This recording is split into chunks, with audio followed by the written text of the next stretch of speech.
Demetrio y la niña quemada. El viejo reloj cucú de Demetrio marcó las 10 de la noche mientras éste apagaba las lámparas de aceite alrededor de su casa para ir a dormir. Había sido un día muy pesado. Pasados 8 minutos después de que el reloj le diera la bienvenida a las 10 de la noche, cuando ya Demetrio se acomodaba en su cama de paja, se escuchó tocar la puerta.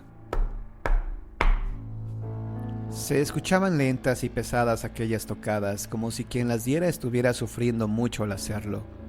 Demetrio, algo extrañado, encendió la lámpara que descansaba a su lado en la mesa de noche, y fue destinado a abrir la puerta.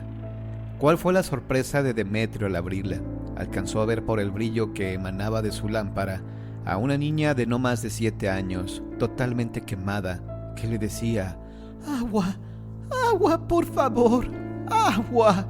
Demetrio, con el corazón casi saliéndole por la garganta, cerró la puerta de un azote, cerró las ventanas y casi infartado se acostó a dormir. Al día siguiente, exactamente a la misma hora, sucedió lo mismo cuando Demetrio ya se estaba acomodando para dormir. Fue por eso que al día siguiente se lo comentó a un amigo que vivía cerca de su casa, y este le recomendó ir a que una señora espiritista que tenía un pequeño tarantín a las afueras del pueblo. Demetrio, que no creía en esas cosas, decidió ir con el objeto de darle fin a aquella molesta situación que le espantaba el sueño todas las noches. Salió temprano, cuando a lo lejos observó el tarantín rojo donde hacía su trabajo aquella vieja bruja. A la señora le dio una fuerte corazonada cuando vio entrar a Demetrio, pero no le hizo caso. «Bienvenido, ¿qué desea?», preguntó Madame Lalou a Demetrio, quien le contó lo que le sucedía, y ésta comenzó a llorar. Le explicó que esa niña era su sobrina, que había fallecido en un incendio a las 10:08 de la noche. Ella estaba dormida y tenía sed. Toda su familia falleció en ese incendio, pero es el alma de mi sobrina María el que vaga, pidiendo un poco de agua. Demetrio, aún con los pelos erizados, preguntó: «¿Y no hay forma alguna de hacer que se vaya, que no me moleste más?». «Sí hay una forma», dijo la anciana.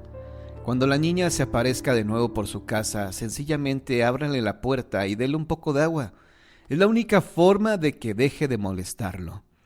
Ese día Demetrio padeció un escalofrío constante a lo largo de su cuerpo. Faltaban 8 minutos para las 10. Demetrio se ponía las manos en la cabeza y sudaba a litros. De repente se escuchó el crujir de la paja seca y... Demetrio brincó, corrió a la cocina y tomó agua fresca en un tarro que ya tenía preparado para ese momento. Abrió la puerta y ahí estaba aquel cuerpo casi amorfo a causa de las llamas que la cobijaron aquella noche. Aquella misma hora... «¡Agua, por favor, agua!», suplicó la niña. Ya con el tarro en la mano y sin pensarlo 2 veces, Demetrio le sirvió agua que la niña bebió en un segundo. «¡Más, por favor!», le dijo la niña de nuevo. Este le sirvió de nuevo. En los ojos de la pequeña niña, Demetrio distinguió perfectamente, como si fuera una película, el momento en que la niña se quemaba. Un frío intenso heló la piel de Demetrio, y en los ojos de la niña aún se reflejaba el momento de su tragedia. Ya acabado el tarro, la niña se volteó y se fue, atravesando los matorrales, atravesando el bosque como si flotara, hasta que se perdió de los ojos de aquel asustado hombre. Se volteó y se acostó. Su cama se encontraba hirviendo, como si fuera el infierno propio. Al día siguiente, cuando fue a buscar leña para su consumo, observó parte del bosque totalmente quemada, del cual obtuvo un exquisito carbón que vendió en el pueblo y que le dio mucho dinero. Dicen que de esta forma aquella niña dio gracias a Demetrio por saciarle su necesidad y así poder descansar en paz.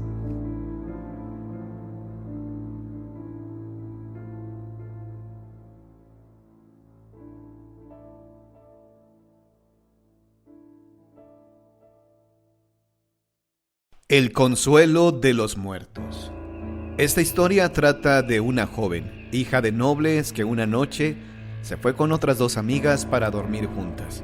Esta joven vivía en un cortijo enorme, casi como un palacio. Esa noche se supone que iban a estar con su abuela. que estaba muy enferma, pero ésta tuvo que marcharse al hospital dejando a las 3 muchachas solas en el cortijo. Aquella no fue una noche nada agradable. Además de lo de su abuela, estaban en pleno mes de julio y una gran tormenta de verano caía sobre su comarca. Asustadas por los ruidosos truenos que rompían contra las montañas cercanas, decidieron cogerse de las manos para pasar mejor la noche. Era un dormitorio muy grande, con 3 camas cada una al lado de la otra, con una ventana a la izquierda y la puerta a la derecha. Era tan grande que dejaba un buen espacio entre ellas, pero a pesar de eso llegaron a tocarse las manos, cosa que las ayudó a pasar mejor la noche. Al día siguiente sus padres volvieron trayendo con ellos a la abuela, algo extenuada, pero mejor que la noche anterior. Y su hija empezó a contarles el miedo que habían pasado y cómo se dieron las manos para tranquilizarse. Entonces la madre rió y les dijo que había demasiado espacio entre las camas. Las muchachas, con incredulidad, la llevaron a la habitación para demostrarle que sí, pero al tumbarse e intentar darse las manos, descubrieron que les faltaban casi medio metro para tocarse. Entonces la abuela se incorporó y dijo: quizás había alguien más que buscaba consuelo anoche. No solo los vivos tienen miedo.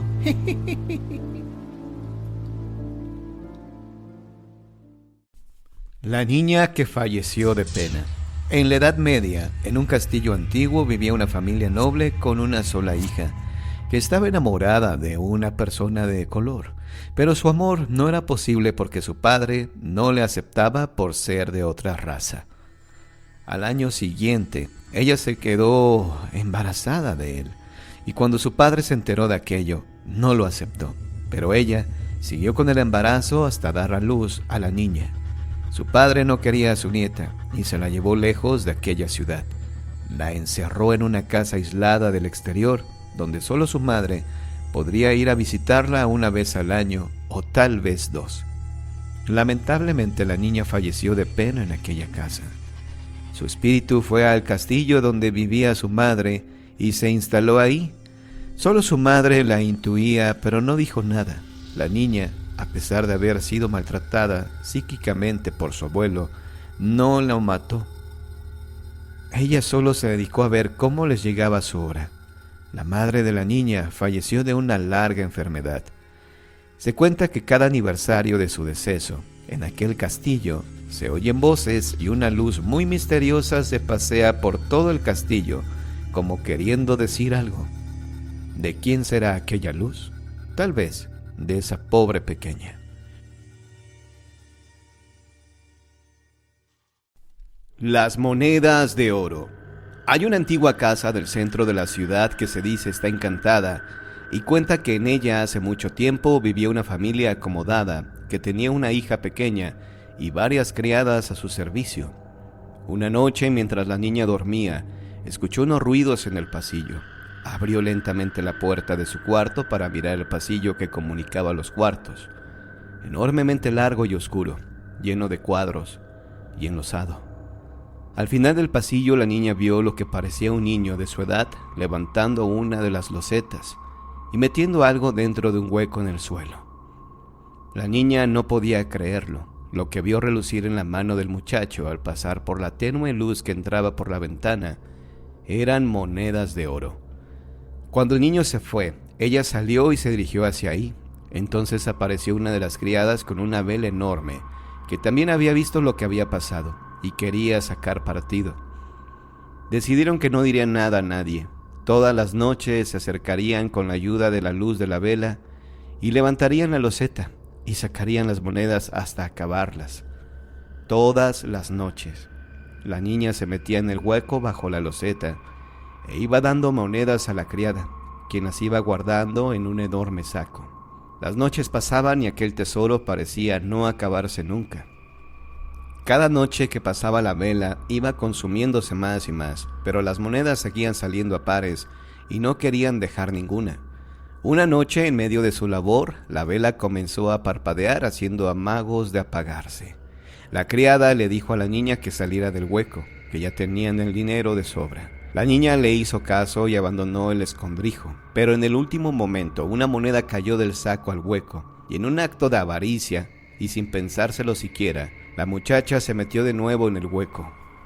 La criada intentó agarrarla, pero no pudo, mientras le gritaba que por favor saliera de ahí y dejara la moneda.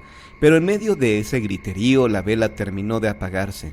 En el momento justo en que el último rayo de luz salió de la vela, la loseta se cerró ante los ojos de la criada, dejando a la niña adentro.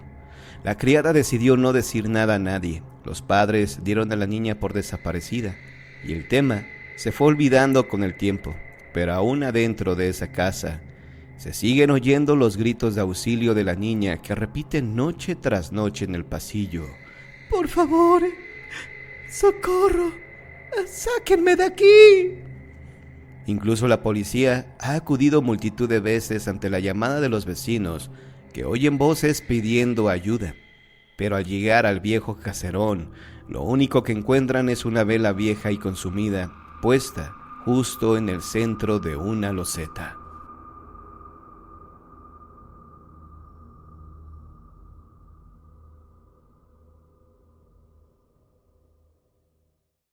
Los fantasmas de la casona en Chihuahua. Un niño que juega con una pelota azul, otro niño vestido de marinero, una niña triste, una mujer vestida de blanco y otra de negro, son algunos de los fantasmas que habitan en la casona. Ellos han sido testigos de los cambios de esta mansión, construida por el general Luis Terrazas. Se dice que la edificación de esta casa se inició en 1888 y se terminó en 1893. Don Luis la hizo para vivir con su familia y sus 12 hijos. Uno de ellos falleció en otra casa por un disparo accidental que le arrebató la vida. Después de eso, el general mandó deshacerse de todas sus cosas, pero ese niño ahora habita en la casona y deambula por la terraza de la casa. Incluso hay personas que lo han visto bajar por las escaleras jugando con una pelota azul.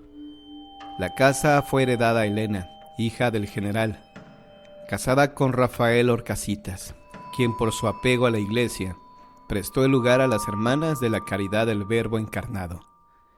Esto sucedió durante la persecución religiosa, pues por mandato las escuelas y colegios religiosos habían sido cerrados al igual que los templos. Años después hubo presencias angelicales y demoníacas. La casa se convirtió en internado en el Instituto América, y de ahí se ha asociado que algunos de los aparecidos son ángeles que deambulan por el lugar. A las niñas que en ese entonces estudiaban ahí, las asustaban los chirridos de alguna puerta que se abría o algunos ruidos y pasos. Contaban que a veces veían los fantasmas de otras niñas que corrían por todo el edificio. Hasta hoy siguen apareciendo. Pero esta casa no solo fue convento e internado, también fue convertida en un burdel del pueblo. Esto gracias a la filmación de la película El Principio. En ella, Lucha Villa era la madame y la que regenteaba a las muchachas. De esta situación se desprende la leyenda de que también demonios deambulan por el edificio. En el corredor del baño de mujeres hasta la recepción camina un hombre. Juan Francisco relata que antes él tenía una oficinita en lo que ahora es el Salón Tres Castillos, donde había una puerta con broches, pero más tardaba él en ponerlos que una presencia fantasmal en quitarlos. Esta fue una de las primeras experiencias de este hombre a finales de los 80. El niño Marinerito es otro de los huéspedes de la casona. Este pequeño tiene entre 5 y 6 años. Cuando esta casa albergaba el centro cultural, el patio era de cantera con una fuente en medio. Se apagaban casi todas las luces, excepto las de la oficina y un pasillo. Así era como el niño se paseaba por la parte alta de la casa, donde claramente se veía su sombra cuando cruzaba por el barandal. Incluso algunos trabajadores relatan que tras una posada, una persona se quedó mirando el domo que tenía un espejo. Ahí podía ver todo lo que pasaba en la parte baja. Entonces vio al niño, pero no le tomó importancia, pues creía que era el hijo de otro empleado. Pasaron las fiestas decembrinas y un buen día se le ocurrió preguntar de quién era el pequeño. Todos le dijeron que era una fiesta de adultos y que no había algún niño. Otro hombre relató que un día, cuando funcionaba como centro cultural, vio a una mujer vestida de blanco que estaba sentada en la fuente del patio. Este joven, que en ese entonces tocaba en un conjunto musical, se acercó a la señora y le preguntó dónde estaba la gente. Pero esa mujer no existía, pues lo miró unos segundos y ante sus ojos desapareció. La casa como centro cultural albergó muchas exposiciones. Una de ellas fue la exposición de unas monedas de oro y plata. En ese tiempo un hombre fantasmal se aparecía custodiando las monedas. Eso hacía correr al vigilante que en ese momento había sido designado a la exposición, pues el ánima que se aparecía lo asustaba tanto que huía de ahí. Para otra exposición importante, se requirió la contratación de personal de vigilancia. Incluso estaban armados. Pero ni así quisieron quedarse, pues veían a un niño vestido de paje deambular por los pasillos. Alma afirma que en varias ocasiones en la casa se colocaron altares de muertos. Las ofrendas y las velas hacían que la gente pensara que se invocaba a la muerte, pues en aquella ocasión varios aseguraron ver a la Catrina. También un escritor asegura que cuando la casona funcionaba como escuela, se decía que se prendían las luces. Incluso una maestra de la casa le relató que se oían muchos murmullos. Ella pensaba que eran alumnas de otra clase, pero al salir se daba cuenta que no había nadie. A finales de los años 80 y principios de los 90, una auxiliar administrativa llamada Lorena Chávez se casó y dejó de trabajar en el lugar. Tiempo después fue de visita con su niña de 5 años. Misteriosamente, la pequeña desapareció, así que los empleados la buscaron y le gritaron, pero no respondía. Tras una larga búsqueda, fue hallada en un recovedo, justo donde se ubica el mueble de la caja registradora. A la pequeña le preguntaron qué estaba haciendo, a lo cual le respondió que jugaba con otra niña. Nadie supo quién era ni tampoco la vieron. Aquella pequeña ahora ya es mayor de edad y aún recuerda perfectamente que estaba jugando con una extraña niña. Un diciembre, Antonio Ferreiro se encontraba en la capilla. En el patio central había una venta de artesanías que estaban ofertando, pero se daría inicio a la construcción del restaurante. Eran las 7 de la noche cuando vio pasar a una mujer vestida de negro. Claramente la vio caminar por el patio y le dijo a un vigilante que le hiciera el favor de prender la luz del baño para que la señora no se fuera a tropezar. El vigilante acató la orden, pero a los minutos volvió y le dijo que no había nadie. Ambos fueron con la persona que se encontraba en la puerta, y éste les corroboró que ninguna persona había entrado. Cuando ya estaban en la remodelación para la instalación del restaurante, un pintor que se encontraba trabajando con los detalles, un día pidió que si lo dejaban entrar temprano. El trabajador se presentó a las 6 de la mañana. Esperaba que el vigilante le abriera la puerta, pero se abrió sola. Entró por sus cosas y al pasar vio a un señor con camisa anaranjada y pantalón negro. Él lo saludó con un buenos días, sin embargo, no recibió contestación, por lo cual volteó para volver a saludarlo, pero ya no estaba. El fantasma, poco atento, se había desvanecido. Este lugar ha sido el hogar de muchas ánimas, algunas buenas y otras malignas, pero eso no se sabe hasta que te encuentres con ellas.